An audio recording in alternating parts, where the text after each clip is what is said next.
시어머니의 생신 잔치에서 제가 직접 끓인 탕을 드신 시어머니가 정신을 잃고 쓰러졌습니다.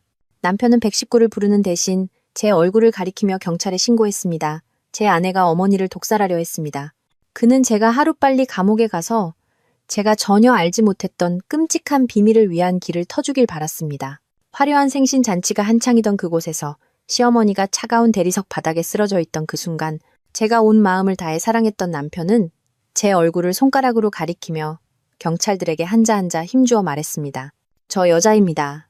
저 여자가 어머니가 드실 탕에 무언가를 넣어 해치려 했습니다. 당장 저 여자를 체포하세요. 차가운 수갑이 손목에 채워지는 순간 저는 울지 않았습니다. 그저 남편의 눈을 그리고 실눈을 뜬 채 승리감에 찬 눈으로 저를 바라보는 시어머니의 눈을 똑바로 쳐다봤습니다. 그리고 깨달았습니다. 이 복수극은 이제 막 시작되었을 뿐이라는 것을. 제 이름은 하은별. 올해 29살의 식품영양 전문가입니다. 남편 권재혁과는 가장 아름다웠던 대학 시절에 만나 사랑에 빠졌습니다. 우리의 사랑은 한때 모든 이들의 부러움을 샀습니다. 재혁 씨는 재능 있고 활기찬 건축가였고 저는 조용하고 수능적인 편이었습니다. 우리는 서로에게 완벽한 반쪽이라고 생각했습니다. 하지만 사랑이 모든 편견과 계략을 이길 수 있다고 믿었던 제가 너무 순진했나 봅니다.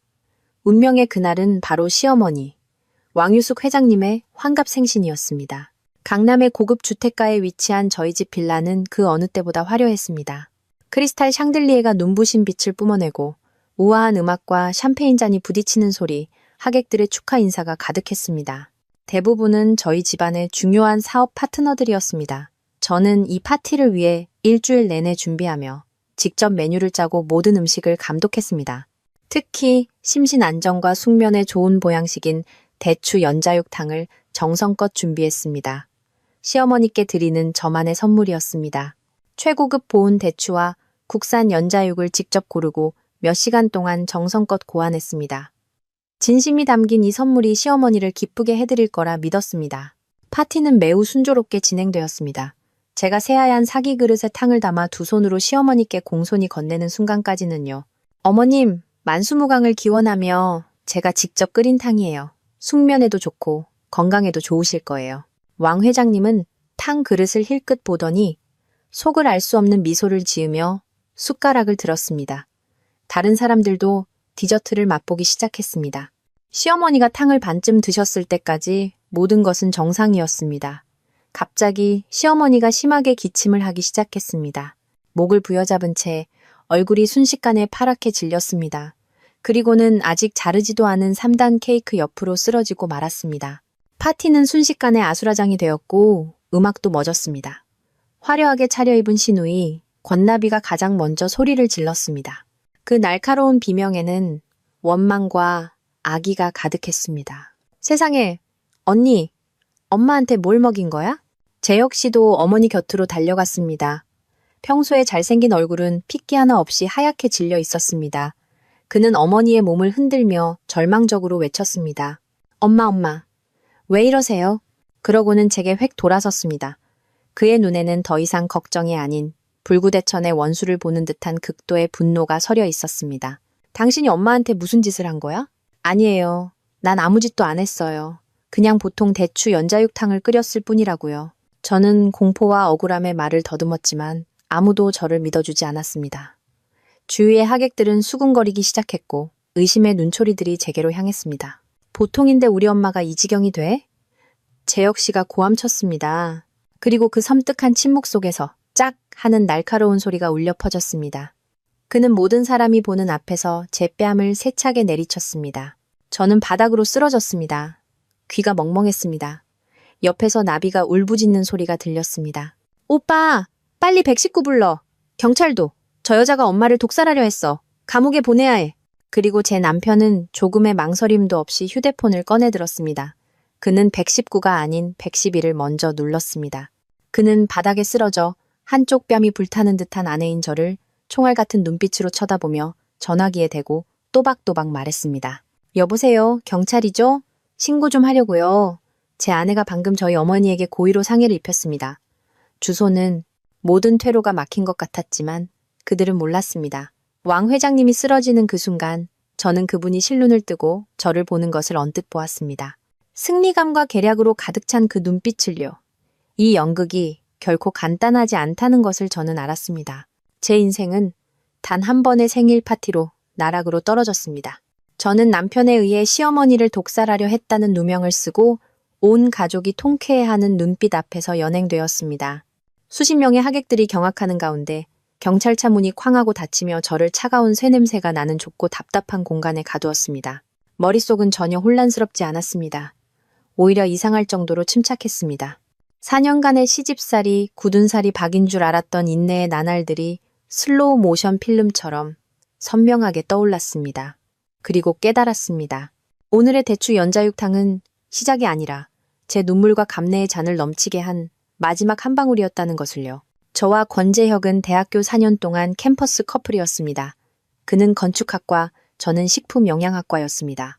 그는 창의적인 설계 과제로 늘 주목의 중심에 있던 재능이 있고 활기찬 남자였습니다. 반면 저는 조용하고 얌전하게 생화학 책과 두꺼운 영양학 공식에만 파묻혀 지냈습니다. 우리는 마치 자석의 다른 극처럼 서로에게 강하게 끌렸습니다. 그는 저의 부드러움과 지혜, 평온함을 사랑한다고 했습니다. 제 곁에 있으면 치열한 사회생활 속에서 마음이 평온해진다고 했습니다. 우리의 사랑은 한때 아름다운 영가와도 같았습니다. 저는 사랑만 있으면 어떤 장애물도 극복할 수 있다고 믿었습니다. 하지만 결혼은 두 사람만의 문제가 아니라는 것을 잊고 있었습니다.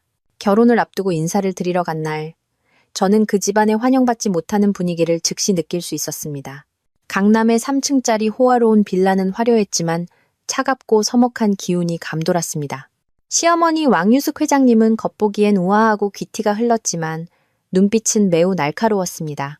그분은 갓 졸업한 영양사, 평범한 공무원 집안의 딸인 저를 마치 물건값을 매기듯 훑어보셨습니다. 별 말씀은 안 하시고 형식적인 질문만 몇 개 하셨지만 저는 그 말 한마디 한마디에 숨겨진 경멸감을 느낄 수 있었습니다. 당시 고등학생이었던 시누이 권나비도 제게 그다지 호의적이지 않은 눈빛을 보냈습니다. 자신의 영역에 들어온 낯선 일을 경계하는 오만한 작은 공주님의 눈빛이었습니다. 그들의 암묵적인 반대에도 불구하고 재혁 씨의 확고한 의지 덕분에 우리의 결혼식은 진행되었습니다. 그는 제 손을 잡고 말했습니다. 은별 씨만 내 곁에 있으면 내가 당신의 가장 든든한 방패가 되어줄게.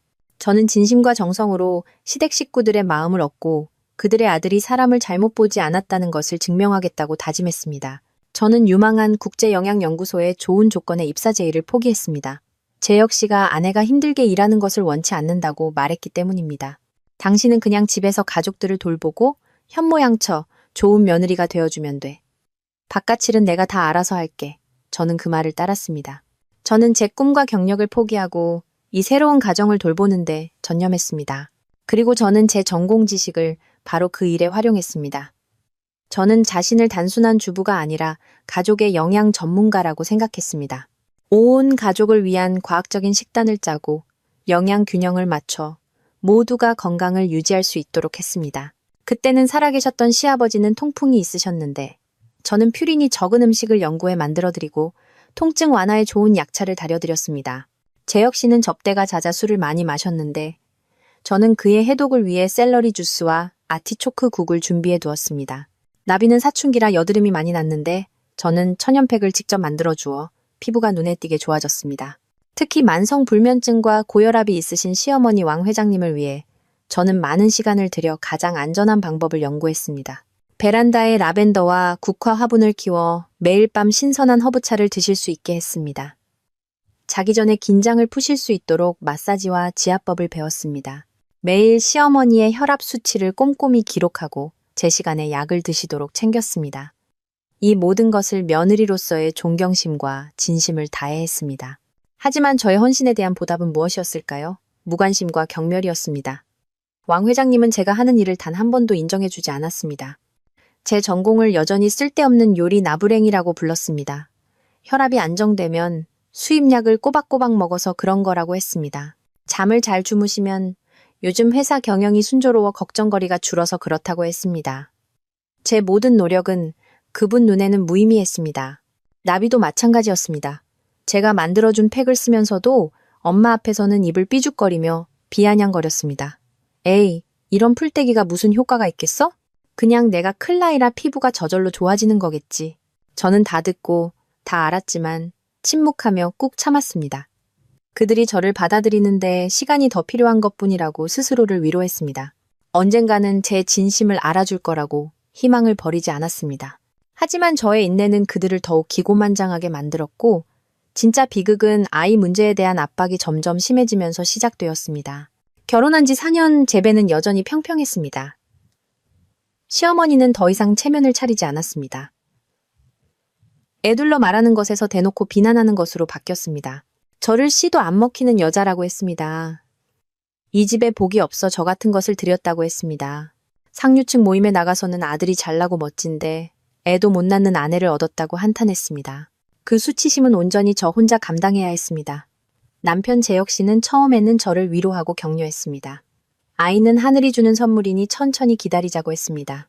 하지만 어머니의 압박 아래 그도 점점 변해갔습니다. 그는 짜증을 내고 저와 대화하는 횟수가 줄었습니다.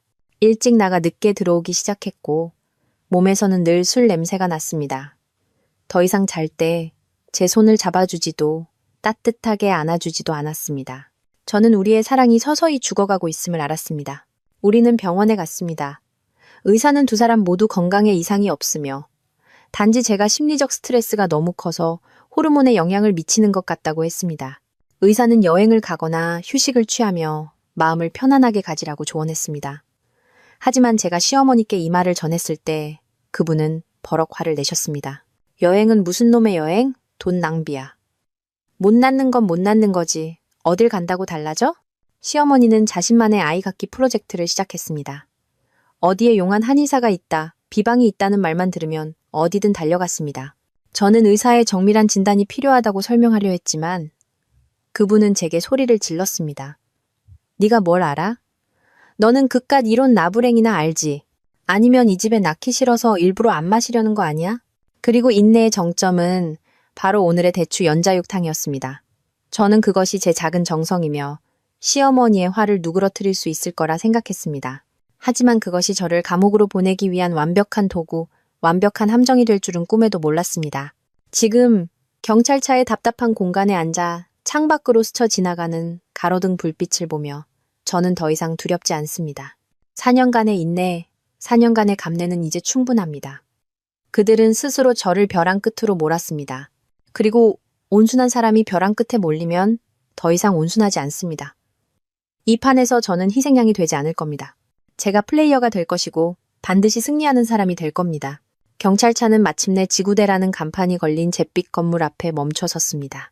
법과의 첫 대면, 중대 사건의 용의자로서의 제 대면이 곧 시작될 것이었습니다. 젊고 엄격한 표정의 경찰관 2명이 저를 안으로 데리고 들어갔습니다. 이곳의 공기는 제 빌라의 우아함과는 전혀 다른 답답하고 긴장된 분위기였습니다.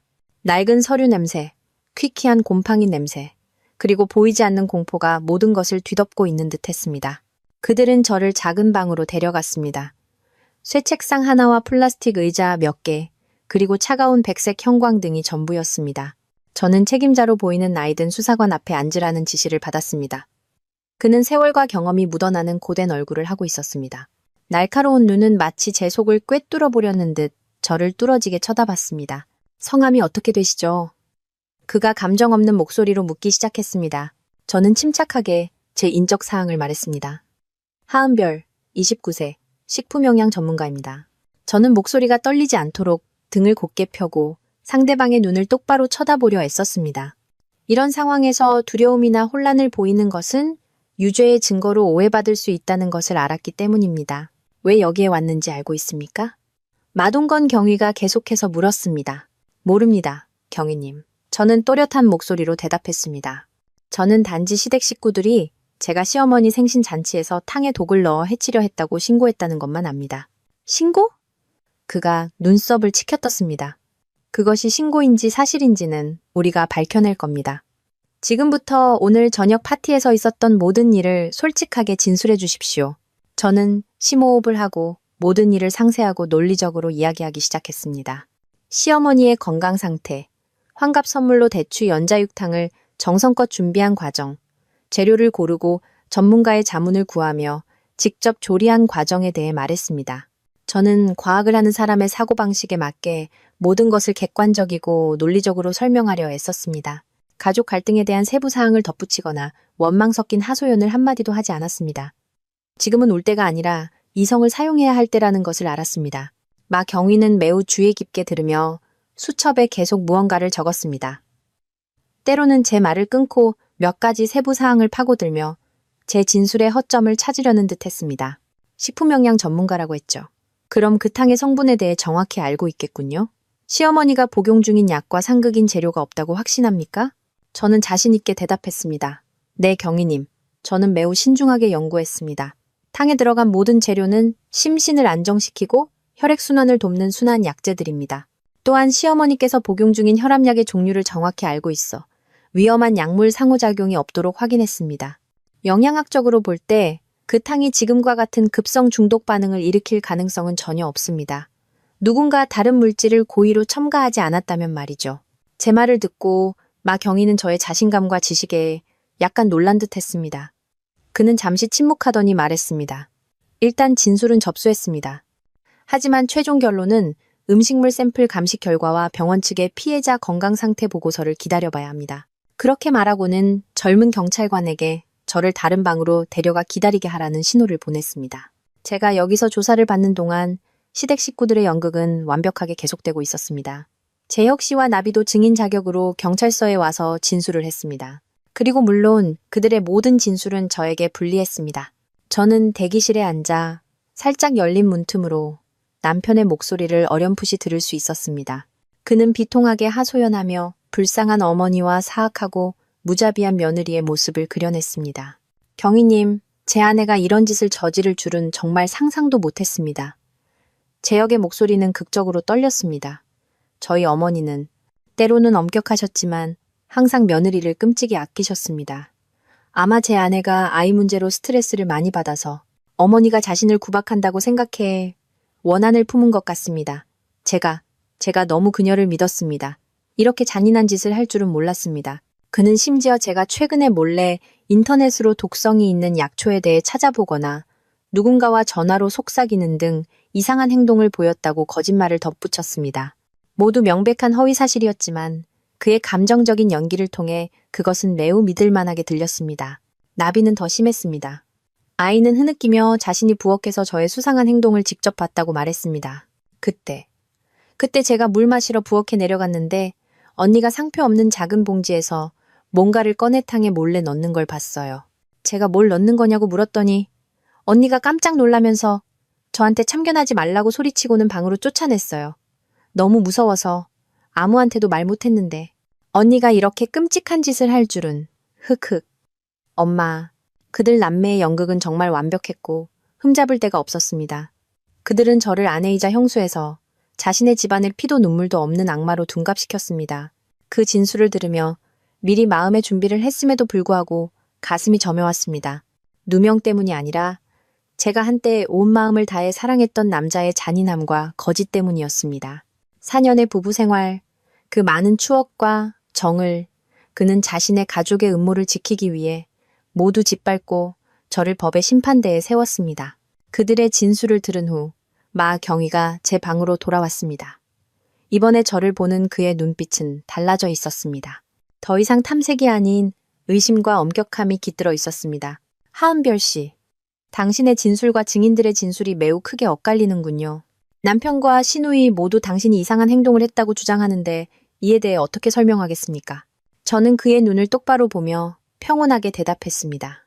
경위님, 그것은 전부 거짓 진술입니다. 더 설명할 것이 없습니다.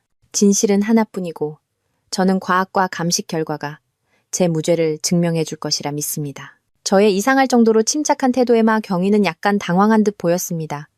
신문은 저녁 늦게까지 계속되었습니다.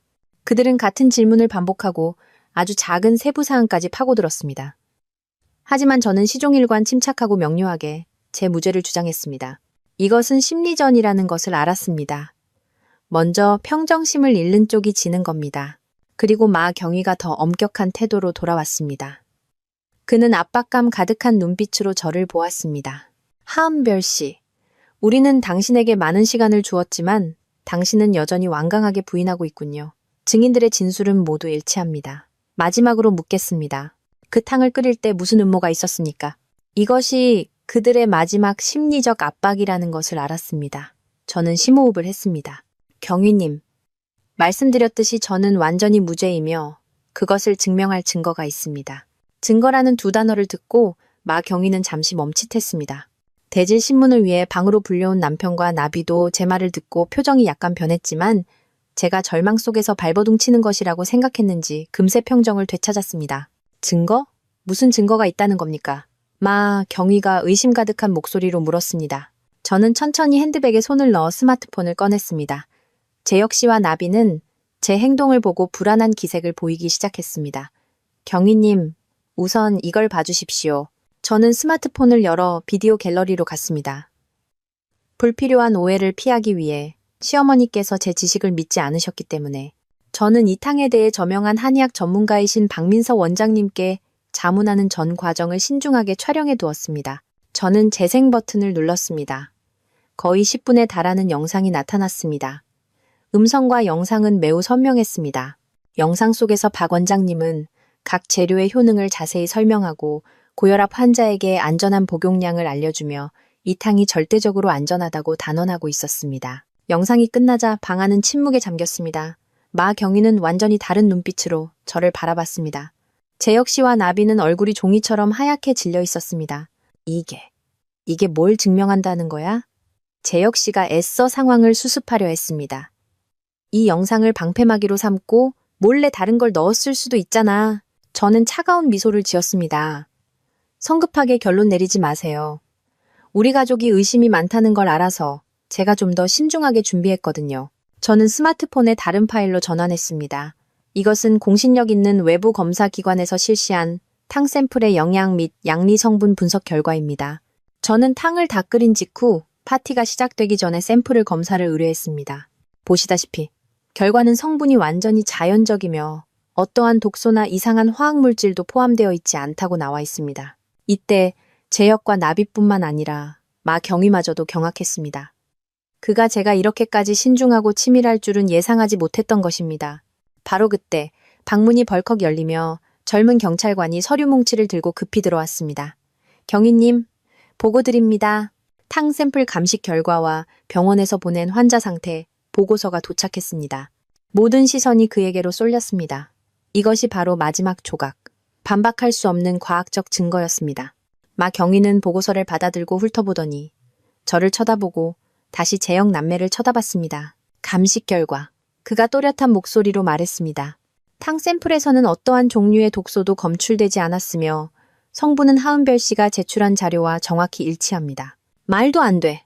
나비가 소리쳤습니다. 분명히 우리 엄마는 중독됐는데. 조용히 하세요. 마 경위가 소리치고는 계속해서 읽었습니다. 하지만 정량 분석 결과 탕그릇에 담긴 연자육의 함량이 권장량의 3배를 초과하는 것으로 나타났습니다. 이 비정상적으로 높은 함량은 피해자의 건강 상태와 복용 중인 혈압약을 고려할 때 병원에서 기록한 증상과 정확히 일치하는 아나필락시스와 유사한 쇼크 반응을 유발했습니다. 병원 보고서에 따르면 왕유숙 씨는 신속한 응급처치 후 현재 위독한 상태는 넘겼다고 합니다. 모든 것이 명백해졌습니다. 저는 무죄였습니다. 독살 사건은 없었습니다. 단지 과다 복용으로 인한 쇼크였을 뿐입니다. 하지만 큰 의문이 남았습니다. 저는 자문과 표준 복용량에 대한 증거를 제시했습니다. 그렇다면 누가 몰래탕에 연자육을 더 넣어 함량을 3배로 높였을까요? 마 경위의 눈빛은 이제 날카롭게 빛나며 권재혁과 권나비, 남매를 뚫어지게 쳐다봤습니다. 권재혁 씨, 권나비 씨, 이 일에 대해 설명할 것이 있습니까? 두 사람은 마치 벼락을 맞은 듯 서서 말을 더듬으며 제대로 대답하지 못했습니다. 저는 몰라요. 저는 아무 짓도 안 했어요. 그들의 얼굴에는 공포가 역력했습니다. 저를 해치기 위해 파놓은 함정이 이제 그들 자신을 옥죄고 있었습니다. 저는 조용히 서서 그들의 서투른 연극을 지켜봤습니다. 저의 첫 번째 반격은 화려하게 성공했습니다. 저는 제 무죄를 증명했습니다. 하지만 이것이 시작에 불과하다는 것을 알았습니다. 법 앞에서 그들의 거짓을 폭로하는 것은 1단계일 뿐입니다. 다음 단계는 그들이 저지른 모든 일에 대해 바로 그들의 집안에서 대가를 치르게 하는 것입니다. 마 경위의 날카로운 추궁 앞에 권재혁과 권나비 남매는 초반의 자신감을 완전히 잃었습니다. 그들은 당황하여 말을 더듬으며 모순 가득한 변명을 늘어놓았습니다. 저는 정말 아무것도 몰라요. 오후 내내 방에서 파티 준비만 했단 말이에요. 나비가 황급히 부인하며 눈을 계속 굴렸습니다. 명백히 거짓말을 하는 신호였습니다. 재혁 씨는 잠시 침묵하며 마음을 가다듬은 후 좀 더 그럴듯한 논리를 제시하려 애썼습니다. 경위님, 혹시 제 아내가 급하게 준비하다가 실수로 양을 잘못 넣은 건 아닐까요? 전문가라고 해도 사람이니까 실수할 수도 있잖아요. 요리하다가 잠시 정신이 없었을 수도 있고요. 그는 또다시 책임을 제게 떠넘기려 했습니다. 하지만 이번에는 그의 말이 더 이상 설득력이 없었습니다. 그의 비겁함과 책임 회피 성향만 더욱 드러낼 뿐이었습니다. 수사 경력이 풍부한 마 경위는 그들의 눈빛에 담긴 거짓을 꿰뚫어 보았습니다. 하지만 이것이 집안 내부의 문제이며 직접적인 증거가 없으면 유죄를 입증하기 어렵다는 것도 알고 있었습니다. 그는 저를 보고 다시 그 남매를 보더니 마침내 결론을 내렸습니다. 하은별 씨, 그의 목소리는 한결 부드러워져 있었습니다. 증거와 감식 결과를 토대로 당신에게는 독살 혐의가 없다고 결론 내렸습니다. 귀가하셔도 좋습니다. 하지만 이 사건에는 아직 풀리지 않은 의문이 남아 있습니다. 누가 연자육의 양을 늘렸는지에 대해서는 가족 측에서 요청이 있을 경우 계속 수사하겠습니다. 그의 말은 저를 풀어주는 것이었지만 동시에 무력함을 드러내는 것이기도 했습니다. 저는 경찰이 구체적인 증거 없이는 그들을 어쩌지 못할 것이며 그들이 결코 추가 수사를 요청하지 않을 것임을 알았습니다. 이 사건은 아마도 실수로 종결될 것입니다. 하지만 저에게는 모든 것이 이제 막 시작되었습니다. 저는 법이 그들을 처벌해 주길 바라지 않습니다. 제가 직접 진실을 밝혀내고 저만의 방식으로 대가를 치르게 할 것입니다. 저는 휴대폰과 개인 소지품을 돌려받았습니다. 신문실을 나오자 재혁 씨와 나비가 밖에서 기다리고 있었습니다. 그들에게는 더 이상 통쾌하거나 승리감의 참모습은 없었습니다. 대신 당혹감과 약간의 두려움이 서려 있었습니다. 은별아, 미안해. 재혁 씨가 다가와 제 손을 잡으려 했습니다. 그때는 내가 너무 놀라서. 경솔했어. 화 풀지 마, 응? 저는 그의 손을 차갑게 뿌리쳤습니다. 내 몸에 손대지 마. 얼음장 같은 목소리로 말했습니다. 아직 아무것도 끝나지 않았어. 제 눈은 그 남매를 똑바로 쳐다봤습니다. 그들을 소름 돋게 만드는 의미심장한 눈빛이었습니다. 그리고 저는 더 이상 아무 말 없이 돌아서서 걸어갔습니다. 뒤에서 멍하니 서 있는 그들을 남겨둔 채 저는 바로 집으로 가지 않았습니다.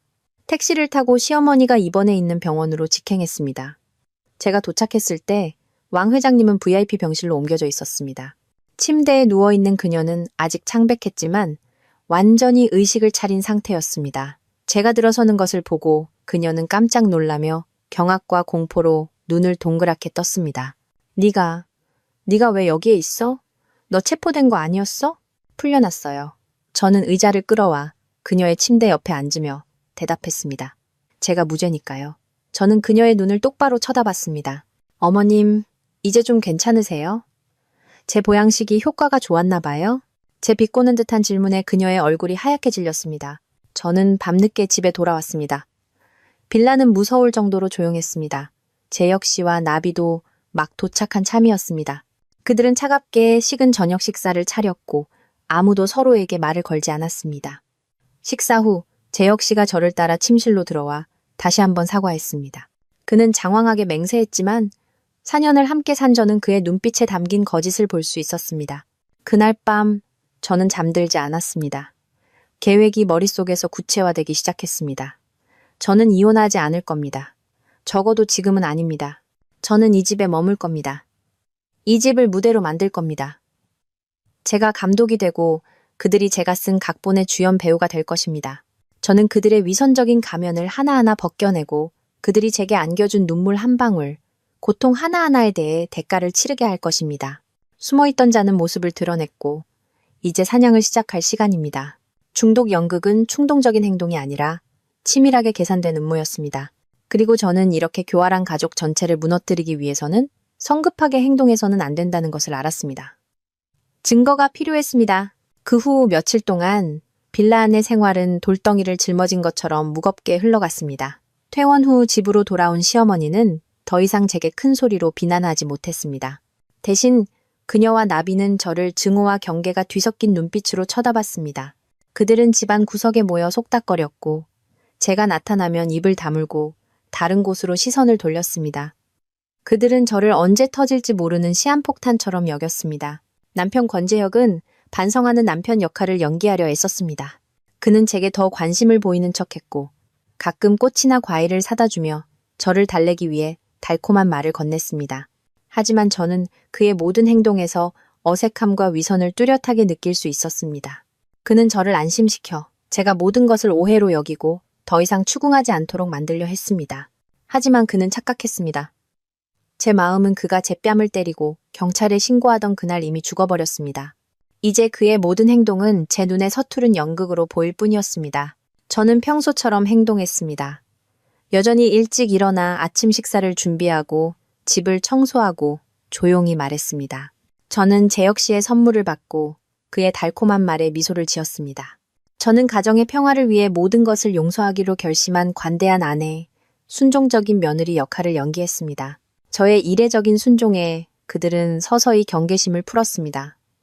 그들은 제가 여전히 예전처럼 순하고 쉽게 조종할 수 있는 어린 양이라고 생각했습니다.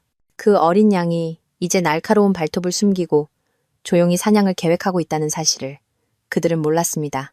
제 계획은 매우 중요한 한 걸음으로 시작되었습니다. 이 집을 무대로 만들어 그들의 모든 행동과 말이 제 통제하에 있도록 하는 것. 저는 몰래카메라를 설치해야 했습니다. 이것은 신중함과 정교함이 요구되는 쉽지 않은 일이었습니다. 기술자를 집으로 부를 수도 쉽게 발견될 수 있는 일반 카메라를 살 수도 없었습니다. 저는 제 전공 지식과 인맥을 활용해야 했습니다. 저는 대학 시절 친구이자 현재 첨단 보안 장비 회사에서 엔지니어로 일하는 임지훈에게 연락했습니다. 저는 노인들의 생활 습관을 연구하여 건강 상담에 활용하는 프로젝트를 위해 초소형 녹화 장비가 필요하다는 거짓말을 했습니다. 친구는 조금도 의심하지 않고 최신 스파이 카메라에 대해 열정적으로 조언해 주었습니다. 그것들은 탁상시계, 휴대폰 충전기, 와이파이 공유기, 심지어 옷걸이 등 평범한 물건의 형태로 완벽하게 위장된 초소형 카메라였습니다. 고화질의 녹음 기능도 선명했고 무선 네트워크를 통해 제 휴대폰과 직접 연결되어 원격으로 모든 것을 감시할 수 있었습니다. 장비를 구한 후 다음 단계는 설치였습니다. 저는 완벽한 기회를 기다렸고 그 기회는 어느 주말에 찾아왔습니다. 시어머니와 시누이는 매주 일요일 아침절에 가는 습관이 있었고 재혁 씨는 파트너와 중요한 테니스 약속이 있었습니다. 모두가 집을 비우자마자 저는 즉시 행동에 착수했습니다. 심장이 격렬하게 뛰었고 긴장과 두려움이 저를 덮쳤습니다. 제게 주어진 시간은 약 3시간. 빠르고 정확하게 움직여야 했습니다. 가장 첫 번째이자 중요한 장소는 거실이었습니다. 이곳은 공동생활 공간이자 그들의 대부분의 대화와 연극이 펼쳐지는 곳이었습니다. 저는 TV 선반 위에 낡은 탁상시계를 카메라가 내장된 새 시계로 교체했습니다. 그 카메라의 각도는 소파와 찻상 전체를 포괄했습니다. 다음으로 식탁 쪽을 향하는 방구석 콘센트에 특수 제작된 휴대폰 충전기를 꽂았습니다. 두 번째로 중요한 장소는 주방이었습니다. 이곳은 범죄 현장이었고 그들이 다음 음모를 논의할 장소가 될 것이라고 믿었습니다. 이곳에 카메라를 설치하는 것은 위장할 물건이 많지 않아 더 어려웠습니다.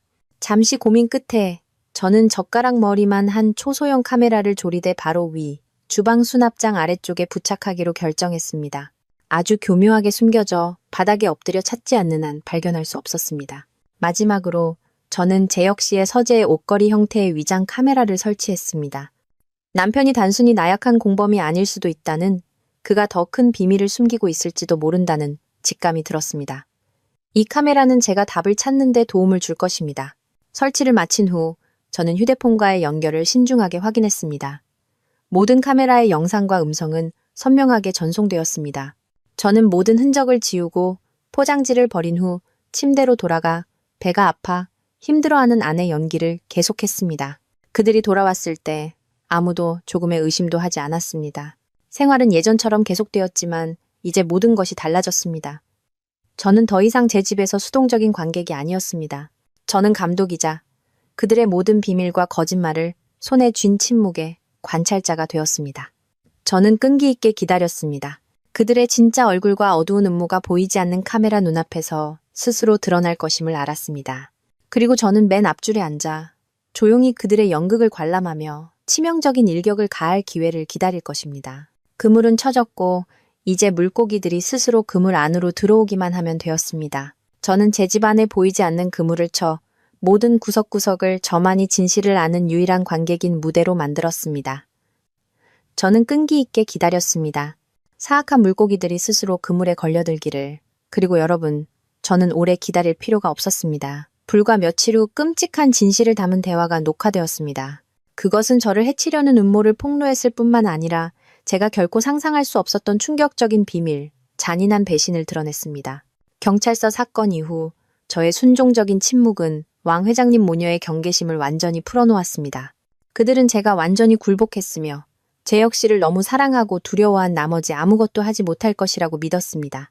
그래서 그들은 더 이상 경계하거나 거리낌 없이 본색을 드러냈고 바로 그 안일함이 그들을 대가를 치르게 만들었습니다. 사건은 제가 카메라를 설치한 지 사흘쯤 지난 어느 날 저녁에 일어났습니다. 그날도 재혁 씨는 접대를 하고 늦게 귀가했고 저는 평소처럼 해장국을 준비해놓고 먼저 침실에 들어가 깊이 잠든 척했습니다. 하지만 사실 저는 침대에 누워 무선 이어폰을 끼고 스마트폰 화면에 시선을 고정한 채 비밀 카메라를 통해 집안의 모든 움직임을 감시하고 있었습니다.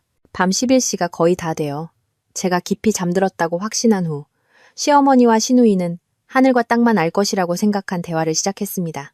그들은 거실 소파에 앉아 있었고 탁상시계 카메라의 시야에 정확히 들어왔습니다. 나비가 입을 삐죽거리며 짜증 섞인 목소리로 말했습니다. 엄마, 나 너무 화나. 한별 그 여자는 감옥에 안 간 것뿐만 아니라 이제 오빠한테 더 사랑받고 있잖아. 엄마 봐, 오빠가 또 저 여자한테 새 핸드백 사줬어. 왕 회장님은 한숨을 쉬며 차를 따랐습니다. 목소리에는 짜증과 함께 약간의 걱정이 섞여 있었습니다. 나도 걔가 그렇게 고단수일 줄은 몰랐다. 동영상 촬영에 사진까지 찍고 심지어 샘플을 검사까지 보내서 증거를 만들 줄 누가 알았겠니. 역시 배운 것들은 무시할 수가 없어. 하지만 걱정 마라. 그녀가 말을 이었습니다. 이번에 빠져나갔다고 다음에도 빠져나갈 수 있는 건 아니야. 엄마가 다른 계획을 생각 중이니까. 이 말을 듣고 심장이 세차게 뛰었습니다. 아직 포기하지 않았다는 뜻이었습니다. 저는 숨을 죽이고 계속 들었습니다. 또 무슨 계획인데요, 엄마? 나비가 조급하게 물었습니다. 뭐가 무서워? 왕 회장님이 쏘아붙였습니다. 넌 정말 덩치만 컸직업은 많아가지고 지난번은 우리가 걔의 교활함을 예상 못해서 얕봤기 때문이야. 이번에는 확실하게 처리해야 해. 재혁이랑도 얘기 끝냈어.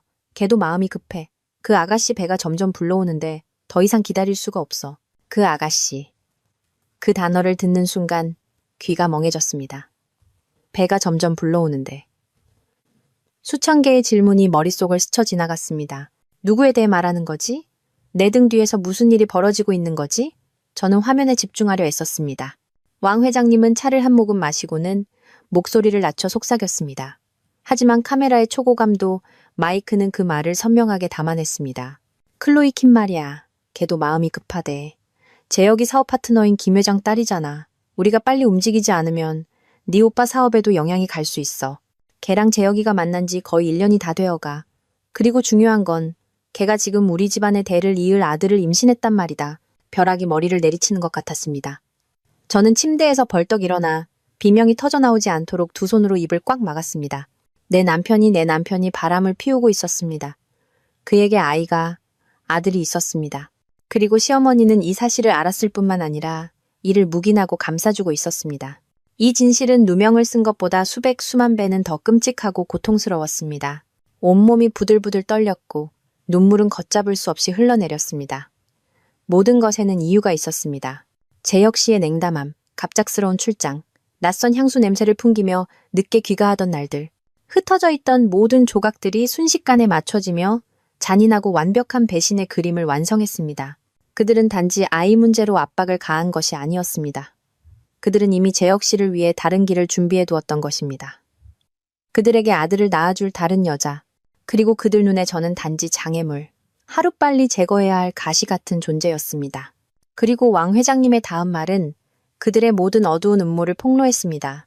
탕에 연자육을 더 넣는 계획도 내가 걔랑 재혁이랑 다 상의해서 짠 거야. 목적은 하은별 걔를 몇 년 감옥에 보내는 거였지.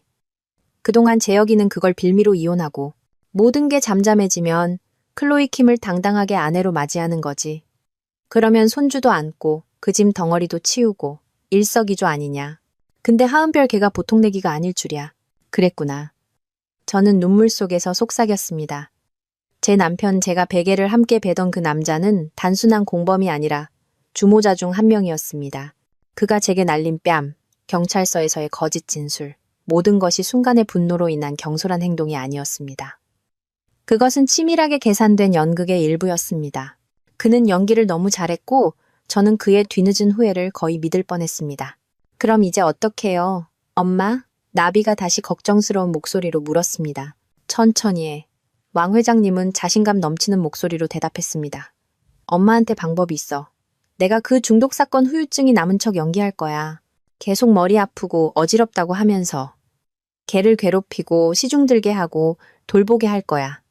재혁이도 협조해서 걔한테 냉담하고 질린 척 할 거고 남편한테 사랑도 못 받고 시어머니한테 구박받는 집에서 살면 조만간 걔도 못 견디고 스스로 이혼 서류를 내밀 거야. 그때가 되면 걔는 빈손으로 쫓겨나는 거고 우리는 한 푼도 손해볼 게 없지. 지옥이 뭔지 제대로 맛보게 해줘야지. 마지막 말을 듣고 저는 더 이상 울지 않았습니다. 눈물은 말라붙었고 대신 무서운 냉기가 온몸을 감쌌습니다. 지옥? 나한테 지옥을 맛보게 해준다고? 좋아. 누가 진짜 지옥을 맛보게 될지 기대하시죠. 20분이 넘는 그 영상은 신중하게 저장하고 여러 개 복사해 두었습니다. 그것은 더 이상 단순한 무고의 증거가 아니었습니다. 그것은 한 가족 전체의 범죄 증거였습니다.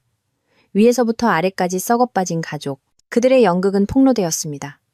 그리고 이제 저, 하은별이 이 연극의 마지막 막을 쓸 차례입니다. 모든 악당들이 비참하기 짝이 없는 결말을 맞이하게 될 마지막 막을요. 저를 해치려던 음모가 드러났지만 저를 망연자실하게 만들고 이미 상처투성이인 제 심장에 치명적인 칼을 꽂은 것은 바로 제가 한때 온 마음을 다해 사랑하고 믿었던 남편에 대한 진실이었습니다. 걔가 지금 우리 집안의 대를 이을 아들을 임신했단 말이다.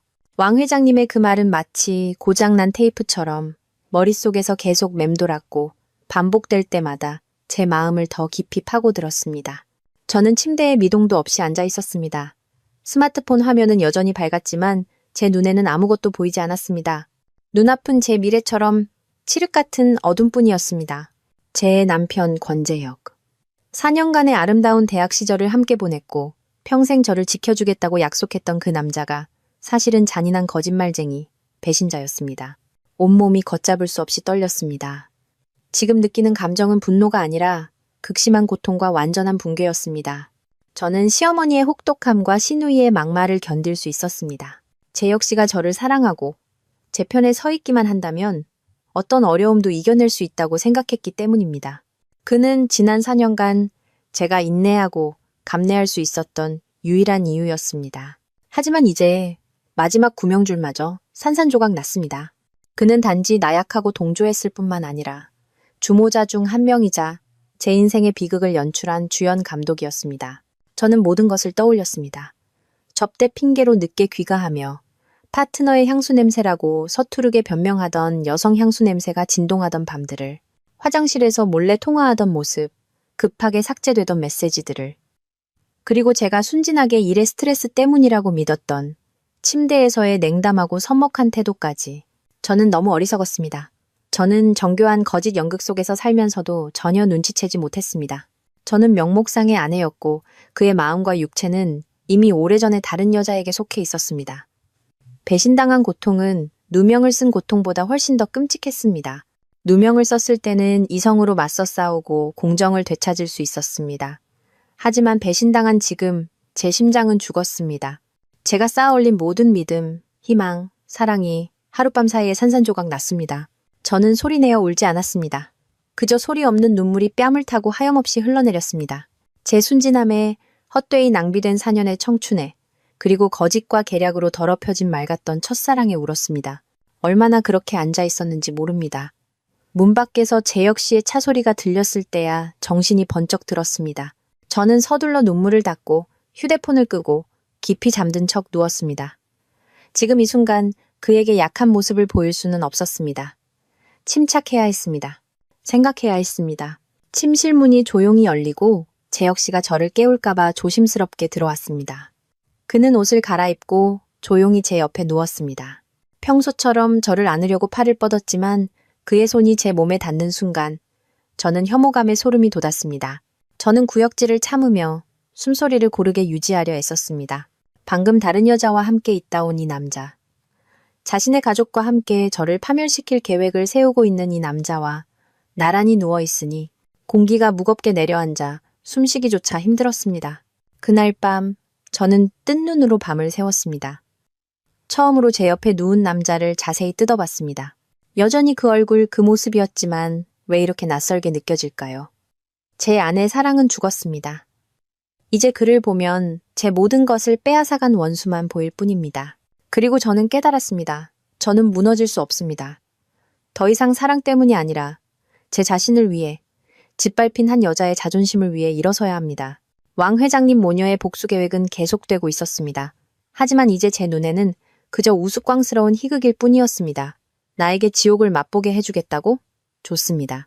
하지만 그 지옥은 당신들이 만드는 것이 아니라 바로 내 손으로 만들어질 것입니다. 저는 그들의 음모를 폭로하는 것뿐만 아니라 이 위선적인 남편의 가식적인 가면도 벗겨낼 것입니다. 저는 그가 배신에 대한 대가를 치르게 할 것입니다. 그들이 그토록 바라던 대를 이을 손자가 그들 가문의 가장 큰 수치가 되도록 만들 것입니다. 제 아내 복수심은 이제 더 명확하고 잔혹한 새로운 목표를 갖게 되었습니다. 이 연극의 막을 내리는 사람은 반드시 저일 것이며 그 결말은 결코 그들에게 해피엔딩이 아닐 것입니다.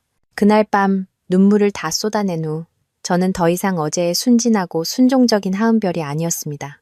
저는 계산할 줄 알고 제 자신을 위해 공정을 되찾기 위해 무엇이든 할 준비가 된 다른 사람으로 다시 태어났습니다. 다음날 아침, 동이 트자마자 저는 굳은 결심을 하고 침실을 나섰습니다. 저는 이혼하지 않을 겁니다. 적어도 지금은 아닙니다. 모든 증거를 즉시 터뜨리지도 않을 겁니다. 그렇게 하는 것은 그들에게 너무 쉬운 일입니다. 저는 그들이 이 결혼에서 그렇게 간단히 벗어나도록 두지 않을 겁니다. 저는 그들이 이 집에 머물면서 매일 저와 마주하고 그들이 저를 위해 준비했던 바로 그 지옥을 스스로 맛보게 하고 싶었습니다. 저는 그들의 계략을 역이용하여 그들의 연극보다 더 완벽한 연극을 펼칠 것입니다. 저의 반격 계획은 더할 나위 없이 실감나는 사죄 연기로 시작되었습니다. 그날 아침 식사 때 저는 시어머니께 반찬을 집어드리며 주도적으로 나섰습니다. 제 얼굴에는 죄책감이 역력했습니다. 어머님, 제 목소리는 떨렸습니다. 요 며칠 동안 생각을 많이 했어요. 경찰서에서 있었던 일, 제가 잘못했다는 걸 알아요. 제가 고의는 아니었지만 어머님의 허락 없이 멋대로 탕을 끓여드린 것은 며느리로서 도리가 아니었어요. 죄송해요, 어머님. 제 철없는 행동을 용서해 주세요. 시댁 식구들은 저의 갑작스러운 변화에 어안이 벙벙했습니다. 왕 회장님과 나비는 의심 가득한 눈빛으로 서로를 쳐다봤습니다. 제 역시는 한결 마음이 놓인 듯했습니다. 아마 제가 마침내 겁을 먹고 굴복했다고 생각했을 겁니다. 왕 회장님은 헛기침을 하며 여전히 거만한 태도를 유지했습니다. 잘못을 알았으면 됐다. 지난 일은 지난 일이고 앞으로 며느리 도리를 잘하도록 해라. 그날부터 저는 믿기 어려울 정도로 효심 깊은 며느리 역할을 시작했습니다. 저는 이전보다 더 헌신적으로 시어머니를 돌봤습니다. 매일 아침 일찍 일어나 영양가 있는 아침 식사를 준비했습니다. 점심에는 시어머니가 좋아하는 음식을 만들었고 저녁에는 직접 다리를 주무르고 등을 두드려 드렸습니다. 노인 건강관리에 대한 책과 신문을 많이 사와서 읽어드리기도 했습니다. 시어머니가 머리가 아프다, 피곤하다고 할 때마다 그것이 저를 괴롭히기 위한 연기라는 것을 잘 알면서도 저는 극도로 걱정하는 척 했습니다. 약과 파스를 가져다 달려가고 불평 한마디 없이 몇 시간 동안 마사지를 해드렸습니다. 저의 회개는 서서히 그들의 경계심을 무너뜨렸습니다. 오만한 성격의 왕 회장님은 자신이 저를 완전히 굴복시켰다고 믿었습니다. 그녀는 제 보살핌을 즐기기 시작했고 온갖 자비를 시키며 이웃들에게 고집 센 며느리를 어떻게 길들였는지 자랑하곤 했습니다. 나비도 더 이상 저를 경계하지 않았습니다. 그녀는 다시 예전처럼 저를 집안의 하녀처럼 대하며 무례한 태도를 보였습니다. 제 역시는 아마 가장 만족했을 겁니다. 제가 더 이상 지난 일을 언급하지 않고 오히려 어머니를 극진히 모시는 것을 보고 그는 안도의 한숨을 내쉬었습니다. 그는 폭풍이 지나갔으며 이제 발각될 걱정 없이 자신의 외도를 계속할 수 있다고 생각했습니다. 그는 다시 일찍 나가 늦게 들어오는 생활과 몰래 하는 통화를 시작했습니다. 하지만 그는 자신의 모든 행동과 거짓말이 제 감시망 안에 있다는 것을 몰랐습니다. 순종적인 아내 역할을 하면서 저는 더 많은 증거를 수집할 기회를 얻었습니다. 저는 그의 통화에 무관심한 척했지만 실제로는 모든 이름과 전화번호를 기억했습니다. 그가 늦게 귀가할 때 깊이 잠든 척했지만 실제로는 그가 내연녀에게 속삭이는 달콤한 말들을 모두 들었습니다. 그 정보를 바탕으로 내연녀 클로이 킴의 신원과 주소를 알아내는 것은 어렵지 않았습니다. 저는 사설 탐정 강 실장을 고용했습니다. 불과 며칠 만에 저는 그녀에 대한 두꺼운 서류 뭉치를 손에 넣었습니다. 그녀와 제 남편이 데이트하고 쇼핑하는 사진, 심지어 함께 호텔에 드나드는 사진까지, 그리고 가장 중요한 것은 그녀가 산부인과에서 진료받는 사진이었습니다. 시어머니가 말했던 임신 4개월은 완전히 사실이었습니다. 그 사진들을 보며 제 심장은 다시 한번 저려왔습니다. 하지만 이번에는 붕괴의 고통이 아니라 차가운 분노였습니다. 제 아내 사랑은 죽었기 때문에 질투는 나지 않았습니다. 저는 단지 저와 한 집에 사는 그 남자의 위선에 역겨움을 느꼈을 뿐입니다. 그는 낮에는 제게 다정할 수 있었지만 밤에는 다른 여자 곁에서 열정적이었습니다. 제 계획은 순조롭게 진행되고 있었습니다. 저는 2개의 최강 무기를 손에 넣었습니다. 시어머니와 시누이의 음모를 폭로하는 영상, 그리고 남편이 외도하여 아이를 가졌다는 증거 서류. 하지만 저는 아직 행동에 나서지 않았습니다. 그것만으로는 충분하지 않다고 느꼈습니다. 저는 그들이 사회적으로 매장당하는 것뿐만 아니라 그들이 가장 신뢰하는 사람들에게 속고 배신당하는 기분을 맛보게 하고 싶었습니다.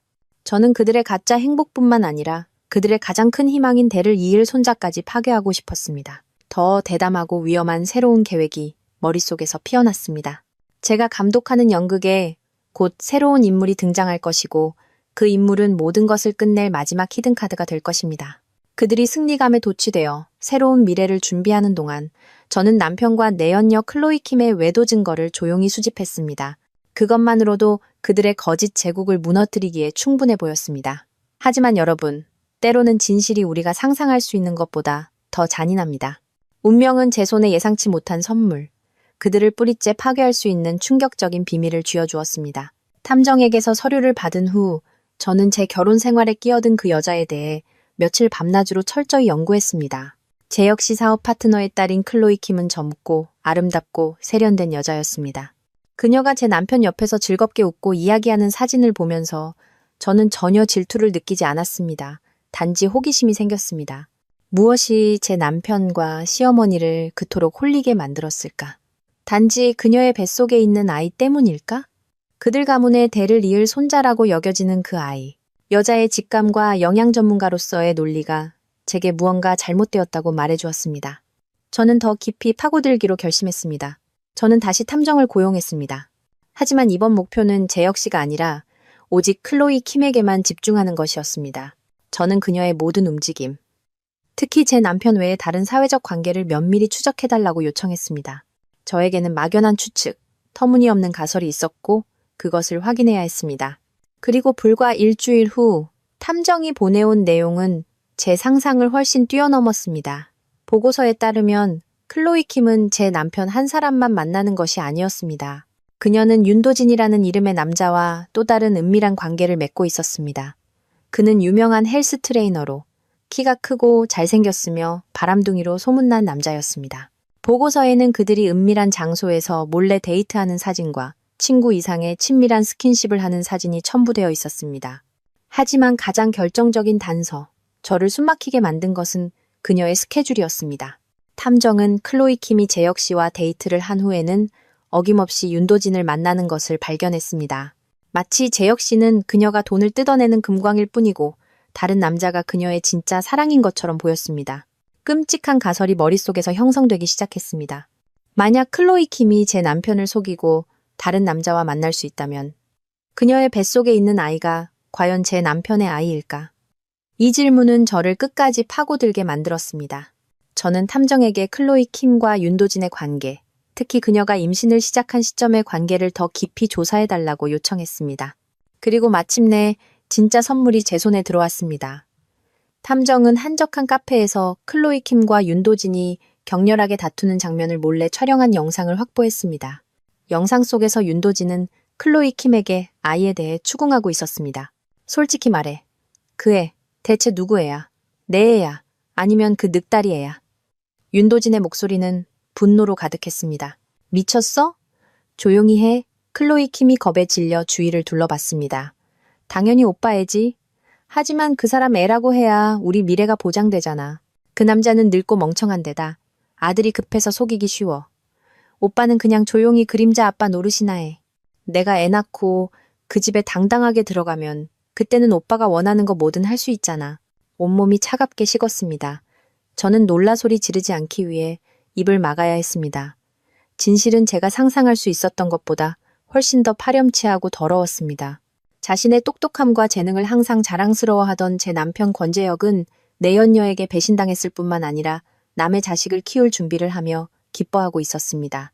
자신의 고귀한 혈통을 항상 자랑스러워하던 시어머니 왕 회장님은 피 한 방울 섞이지 않은 대를 이을 손자를 기쁘게 맞이할 준비를 하고 있었습니다. 그들은 자신들이 집으로 끌어들인 여우에게 완벽하게 놀아나고 있었습니다. 그들은 저의 행복을 잔인하게 파괴하고 저를 법의 심판대에 세웠습니다. 그 모든 것이 결국 이런 사기극, 철저한 거짓을 얻기 위함이었습니다. 제 안의 고통은 이제 차가운 희열로 변했습니다. 저는 핵폭탄보다 더 강력한 무기를 손에 넣었습니다.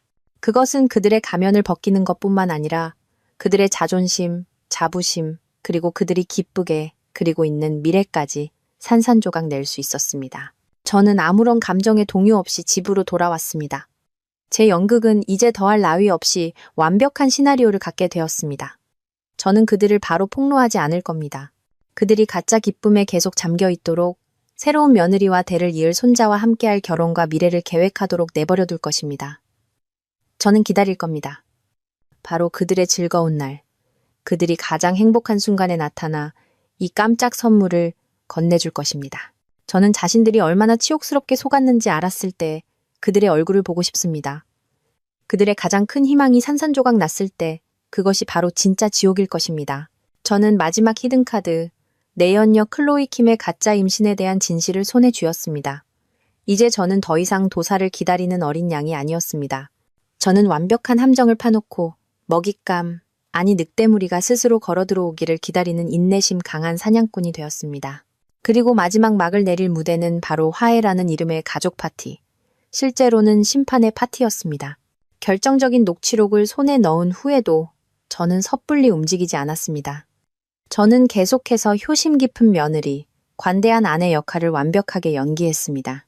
저의 헌신과 순종은 시댁 식구들을 완전히 안심시켰습니다.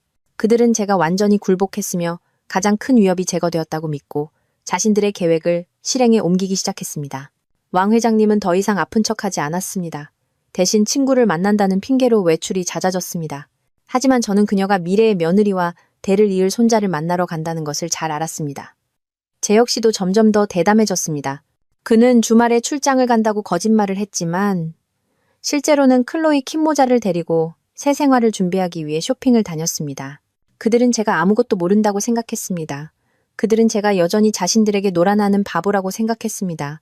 그들은 자신들의 모든 행동, 모든 데이트, 모든 쇼핑 내역이 제 탐정에게 기록되어 매일 저에게 보고되고 있다는 사실을 몰랐습니다. 저는 그들이 함께 즐겁게 웃고 있는 사진들을 보며 아무런 감정의 동요도 느끼지 않았습니다. 단지 곧 폭발할 화산 위에서 축배를 드는 그들이 불쌍하게 느껴질 뿐이었습니다. 그리고 저는 때가 되었다고 판단했습니다. 저는 화창한 주말을 골라 가족 파티를 열고 싶다고 온 가족에게 알렸습니다. 어머님, 저는 왕 회장님께 매우 다정한 목소리로 말했습니다. 지난번 일 이후로 집안 분위기가 너무 무거웠어요. 이번 주말에 작은 파티를 열어서 다 같이 화해하고 지난 일은 모두 잊는 게 어떨까 해요. 제 친구들과 제 역시 친구들도 몇 명 초대해서 집안 분위기도 좀 띄우고요. 화해라는 두 단어를 듣고 왕 회장님과 나비는 의미심장한 눈빛을 교환했습니다. 아마 제가 완전히 항복하고 자신들의 환심을 사려 한다는 좋은 신호라고 생각했을 겁니다. 왕 회장님은 즉시 고개를 끄덕이며 매우 관대한 척했습니다. 네가 그런 마음을 가졌다니 참 좋구나. 한 가족인데 서로 용서 못할 게 뭐 있겠니? 재혁 씨도 매우 지지했습니다. 그는 이것이 저와 그의 친구들이 서로 얼굴을 익히고 나중에 평화롭게 헤어지기 위한 길을 닦는 기회라고 생각했습니다. 하지만 제가 정말로 초대하고 싶었던 사람은 바로 남편의 내연녀였습니다. 재혁 씨. 제가 재혁 씨에게 말했습니다. 요즘 파트너 사이인 김 회장님 따님, 클로이 킴 씨랑 자주 함께 다닌다고 들었어요. 제가 듣기로는 예쁘고 말씀도 잘하신다던데 이 기회에 그분도 초대해서 제가 새로운 친구를 사귈 수 있게 소개해주는 건 어때요? 제 말을 들은 재혁 씨는 깜짝 놀랐습니다. 제가 이렇게 적극적으로 나올 줄은 몰랐을 겁니다. 잠시 당황한 후 그는 즉시 동의하며 저를 이해심 많고 관대한 아내라고 칭찬했습니다. 그는 제 초대가 관대함이 아니라 마지막 심판을 위한 소환장이라는 것을 꿈에도 몰랐습니다. 파티는 매우 세심하게 준비되었습니다. 저는 집이 아닌 고급 레스토랑의 VIP룸을 통째로 빌렸습니다. 모든 것이 완벽하고 기억에 남기를 바랐습니다. 저는 심지어 이벤트 업체를 고용해 파티룸에 대형 스크린을 설치해달라고 요청했습니다. 가족의 추억이 담긴 사진을 상영하기 위함이라는 핑계를 댔습니다. 물론 그 영상의 진짜 내용은 저 혼자만 알고 있었습니다. 그날 모든 주연 배우들이 빠짐없이 참석했습니다. 왕 회장님 모녀는 파티의 주인인 양 화려하게 차려입었습니다. 나비는 저를 경멸하는 눈빛으로 계속 쳐다봤습니다. 재혁 씨는 모범적인 남편 역할을 연기하며 항상 제 곁에 머물렀고 가끔 가식적인 관심을 보였습니다. 그리고 마침내 마지막 인물이 등장했습니다. 남편의 내연녀 클로이 킴이 명품 드레스를 입고 재혁 씨의 팔짱을 다정하게 낀 채 들어섰습니다. 그녀는 승리자의 도전적이면서도 동정 어린 눈빛으로 저를 쳐다봤습니다. 안녕하세요, 은별 씨. 그녀가 달콤한 목소리로 말했습니다. 재혁 오빠한테서 얘기 많이 들었어요. 정말 멋진 아내라고요. 저는 미소를 지었습니다. 아마 그들이 평생 잊지 못할 미소였을 겁니다. 안녕하세요. 저도 재혁 씨한테서 얘기 많이 들었어요. 앉으세요. 이제 한 가족이나 마찬가지니까요. 운명의 파티가 공식적으로 시작되었습니다. 식탁 위의 분위기는 매우 기묘했습니다. 모두가 즐거운 척하며 의미 없는 잡담을 나눴습니다. 하지만 그 미소 뒤에는 온갖 음모와 계산이 숨어 있었습니다. 왕 회장님은 계속해서 클로이 킴에게 음식을 챙겨주며 친딸보다 더 살뜰히 보살폈습니다. 입에서는 칭찬이 마르지 않았습니다. 소진 양, 요즘 살이 좀 오른 것 같네. 많이 먹어야 해. 재혁 씨는 저와 클로이 킴 사이에 앉아 양쪽 모두에게 관심을 분배하려 애썼습니다. 그는 정말 뛰어난 연기자였습니다. 모두가 배불리 먹고 마셨을 때쯤 저는 와인잔을 들고 일어섰습니다. 저는 이벤트 직원에게 신호를 보냈습니다. 방 안의 조명이 꺼지고 작은 무대에만 조명이 집중되었습니다. 어머님, 그리고 가족 여러분. 저는 맑고 또렷한 목소리로 말했습니다. 오늘 우리 가족이 이렇게 함께 모일 수 있어서 정말 기쁩니다.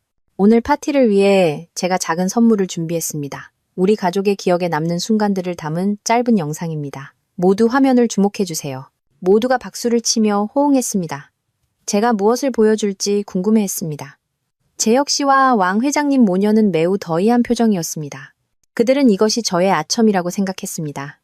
곧 상영될 공포 영화의 내용을 아는 것은 저뿐이었습니다. 영상은 평화로운 장면으로 시작되었습니다. 저와 재혁 씨의 결혼 사진, 가족 여행 사진, 모두가 미소를 지으며 고개를 끄덕였습니다. 하지만 갑자기 화면이 바뀌었습니다. 화면은 익숙한 장소, 바로 우리 집 거실로 전환되었습니다. 그리고 화면에는 바로 그날 밤 자신들의 죄를 고백하던 시어머니와 시누이가 소파에 앉아있는 모습이 나타났습니다. 탕에 연자육을 더 넣은 음모, 저를 감옥에 보내려던 계획, 그리고 재혁 씨가 외도하여 아이를 가졌다는 사실까지. 모든 것이 왕 회장님과 나비의 입에서 또렷하게 인정되었습니다. 탕에 연자육을 더 넣는 계획도 내가 걔랑 재혁이랑 다 상의해서 짠 거야. 목적은 하은별 걔를 몇 년 감옥에 보내는 거였지. 이 말이 흘러나오자 모든 시선이 재혁 씨에게 쏠렸습니다. 그는 그 자리에 얼어붙었고 얼굴은 시체처럼 하얗게 질렸습니다. 옆에 앉아있던 내연녀 클로이 킴도 경악하며 믿을 수 없다는 눈으로 재혁 씨를 쳐다봤습니다. 화면은 계속되었습니다. 클로이 킴이 지금 우리 집안의 대를 이을 아들을 임신했단 말이다. 벌써 4개월이야. 이때에 더 이상 숨길 것은 아무것도 없었습니다. 연극은 더할 나위 없이 치욕스럽게 막을 내렸습니다. 왕 회장님과 나비는 의자에 주저앉아 온몸을 부들부들 떨었습니다. 그들은 아무 말도 못하고 입만 벙긋거렸습니다. 하지만 이것이 전부가 아니었습니다. 제 선물은 아직 남아 있었습니다. 영상이 끝나자마자 저는 태연하게 말했습니다. 이것이 첫 번째 선물이었습니다. 그리고 이것은 우리 가문의 대를 이을 손자의 탄생을 축하하며 어머님과 클로이 킴 씨에게 특별히 드리는 두 번째 선물입니다. 저는 다시 신호를 보냈습니다. 이번에는 화면의 영상이 아닌 레스토랑의 스피커 시스템을 통해 녹음 파일이 재생되었습니다. 솔직히 말해, 그 애, 대체 누구 애야? 내 애야. 아니면 그 늑다리 애야? 윤도진의 분노에 찬 목소리. 미쳤어? 조용히 해. 클로이 킴의 겁에 질린 목소리. 당연히 오빠 애지. 하지만 그 사람 애라고 해야 우리 미래가 보장되잖아. 그 남자는 늙고 멍청한 데다 아들이 급해서 속이기 쉬워. 오빠는 그냥 조용히 그림자 아빠 노릇이나 해. 내가 애 낳고 그 집에 당당하게 들어가면 그때는 오빠가 원하는 거 뭐든 할 수 있잖아. 익숙한 목소리를 듣고 클로이 킴은 비명을 질렀습니다. 그녀는 벌떡 일어나 핏기 하나 없는 얼굴로 서 있었습니다. 모든 시선은 이제 시댁 식구들에게서 그녀에게로 옮겨갔습니다. 경멸과 혐오의 눈빛이었습니다. 방금 전까지만 해도 손자를 얻게 되어 기뻐하던 왕 회장님은 이제 가장 고통스러운 사람이 되었습니다. 그녀는 클로이 킴을 손가락으로 가리키며 제대로 말을 잇지 못했습니다. 네가 감히 날 속여? 우리 집안 전체를 속여? 제 역시도 분노에 찬 눈으로 클로이 킴을 쳐다봤습니다. 그는 자신의 어머니와 내연녀에 의해 바보, 그들의 연극 속 꼭두각시가 되어버렸습니다. 아니에요. 저 여자가 날 함정에 빠뜨린 거야. 클로이 킴이 황급히 부인하며 저를 가리켰습니다. 하지만 이미 너무 늦었습니다. 더 이상 아무도 그녀를 믿지 않았습니다. 그녀는 수치심과 굴욕감에 얼굴을 감싸고 죄인처럼 파티룸을 뛰쳐나갔습니다. 운명의 파티는 이제 잿더미만 남았습니다. 한때 그토록 거만하고 자신만만했던 시댁 식구들은 이제 고개를 푹 숙인 채 아무도 쳐다보지 못하고 앉아 있었습니다. 패는 뒤집혔고 제가 이겼습니다. 완벽한 승리였습니다. 저는 일어나서 그들을 마지막으로 쳐다본 후 차갑고 단호한 목소리로 말했습니다. 당신들의 연극은 이제 끝났어요.